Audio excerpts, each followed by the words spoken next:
I want our people to understand one very thing. At the end of this very race, Biafra is going to emerge. It doesn't matter what anybody does. And to our African friends and brethren, I want them to also understand this. We talk about Pan-Africanism. Pan-Africanism cannot take off without Biafra, because we do need a genuinely free country in Africa to be able to drive that very critical and important initiative. We are seeking to build a country that God Almighty in heaven will be very proud of. And though the Janjaweed, the Fulani Caliphate, have sent their armies of conquest into our land, that this very day, we don't even know if those who are killing us are doing so on behalf of the Nigerian state or they're doing it on behalf of the Islamic Caliphate. Because as we well know, ISIS is now in Niger State. Very soon they'll be in Kogi, and then from Kogi they'll come into Anambra, and the real war will begin. Remember, very many years ago, I told you one very critical point for you to bear in mind at all times. So basically to guide you in all your deliberations and your thinking about Biafra. They are going to kill us. That is true. But that is not going to stop Biafra from coming. We are going to do all we can to defend our land and to defend our people. The whole world may appear to be against us, but we have done nothing wrong. That is the most frightening thing about this whole thing. If you ask the world, what did Biafra do wrong to you? Nobody can tell. Nobody can actually explain to you properly. Because they want a world where very illiterate nomadic set of people will be in charge of governance, where you have refineries and they're no longer working, where you produce oil and gas but still import kerosene and fuel for your cars, where they want to impoverish the people. For those who may not be acquainted, or should I say familiar with the book that one of our very good friends wrote in years gone by, Walter Rodney. He was at Dar es Salaam University where he was assassinated by the CIA very many years ago. Walter Rodney wrote a very compelling book called How Europe Underdeveloped Africa. What we are witnessing today is precisely what he was trying to explain to us. If you allow yourselves to be taken over by greed, by self-preservation and the trappings that you find in North America and in Europe and in Far East Asia, you will never ever develop your land. We are fighting for Biafra that we may restore our lost dignity. We are fighting for Biafra that Black people all over the world may be set free at last. We are fighting for Biafra not that we may have or commence the building of a large empire, not at all. We are asking for a Biafra where we can live and die with a semblance of dignity.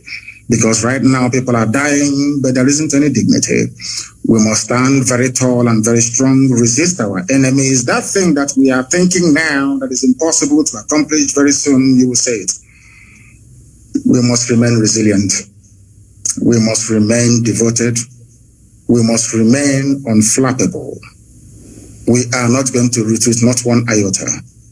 If at the end of this race there is only one Biafran man and one Biafran woman left, may they continue to expand. They killed us, 5 million of us, after the war. After the war in 1970, we had lost 5 million people. But there we are still the largest ethnic bloc anywhere in the entire Nigeria. Because God is faithful. And at this very critical time, this very Elohim that we worship is not going to abandon us. I'm not saying we're going to fold our hands in prayer and fasting alone. No, we are going to do what we have to do to ensure the survival of our race. An attempt has been made in the past to exterminate us. The British supported the killing and the mass slaughter of Biafrans because of crude oil and gas. That Ojukwu told Harold Wilson, we cannot give to you. This resource belongs to the people, and that was the end of it. And he said, because of that, we're going to kill you. And sadly, Britain is still doing something till this very day. A supposedly civilized and advanced country, aiding and abating the slaughter of an indigenous population because of oil and gas. Therefore, I'm asking all of you to remain very resolute, to remain very strong. Do not allow yourself to become distracted. we have almost won. As Dr. Basanga said here a short while ago, we have awoken the consciousness of not just ethnic nationalities within Nigeria, but the entire African continent as a whole. We have won the debate. Now is the time for us to restore Biafra. And once that is done, believe you me, everybody will come to Biafra and to pay homage. Or should I say pilgrimage in this case. So we are winning. Many are dying, I know that to be true. A few days ago, we lost the mother of our very, very formidable barrister, Okorafo. But that's not going to stop us, because I know that they will kill us, we will kill them in the end. Biafra will come. And Biafra is very, very close. I want our people to develop the mindset of the Afghanis. Never say die. There were a group of people called the Mau Mau in Kenya. There were a group of people called the Kumeko in our land. These are the two people that fought the British to a standstill. Go and ask anywhere. And the remnants, of course, of Benin Kingdom, we must acknowledge them because they also fought very gallantly as well. We did not fight because we didn't like the Bible that the white man brought to us or the whiskey that accompanied it. We fought because we are free people. The time has come for us to restore the kingdom of heaven upon the face of this earth. The time has come for Biafra to be reestablished. The time has come for Black Africa to be free. The time has come for every Black person, regardless of where you are in the world, to stand tall and to say, I am an African. Remain very strong, remain very resolute, and may Chukwukika be with you all. Thank you. Put Europe on the back foot and is engaging with Amazonia. Norway's reputation has been damaged. France has nowhere to hide. Cameroon is dumbfounded. And Norway has no option but to start looking into how to release the leader.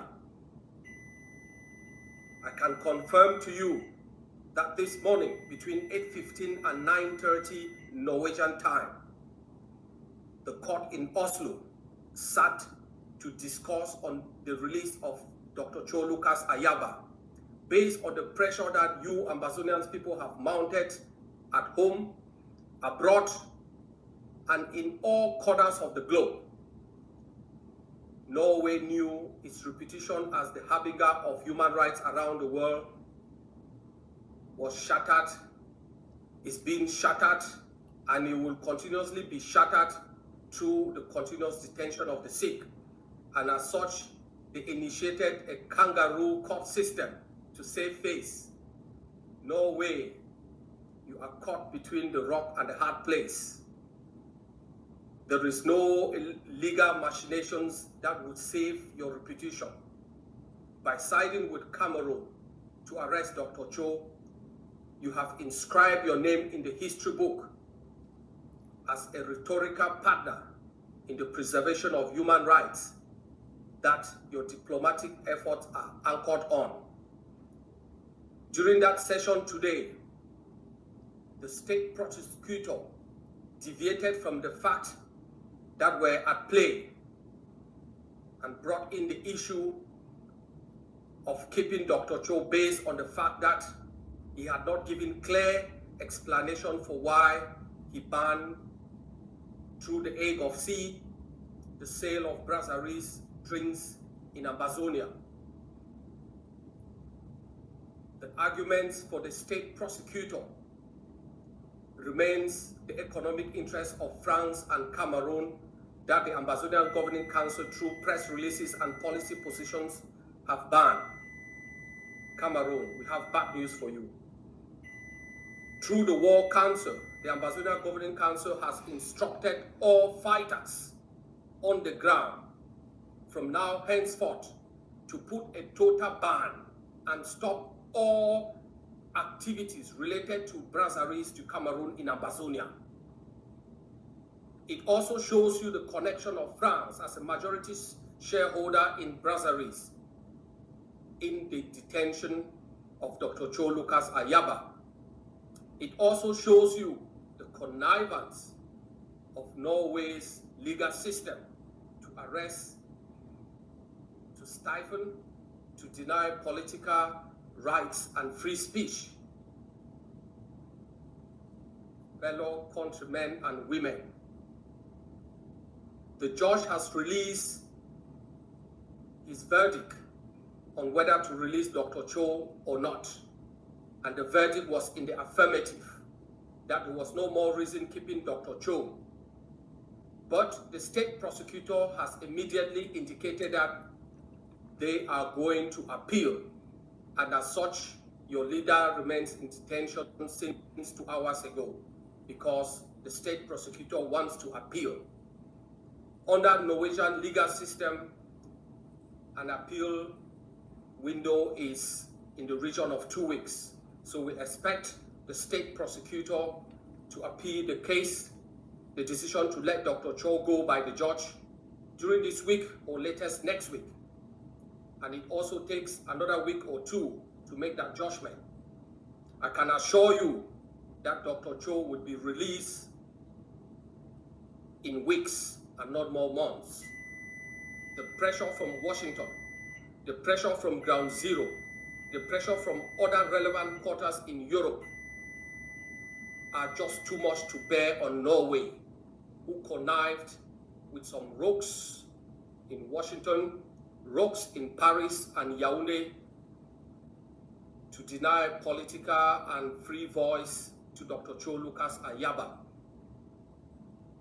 Lest I forget, it is also the case to show the world that Norway is caught between the rock and the hard place, that they have refused, even in court today, to identify the complainant to the case. Norway has kept the identity of the complainant secret because they know that their government, their legal system, and the police have been used by genocidal regimes in order to try to decapitate the ambassador.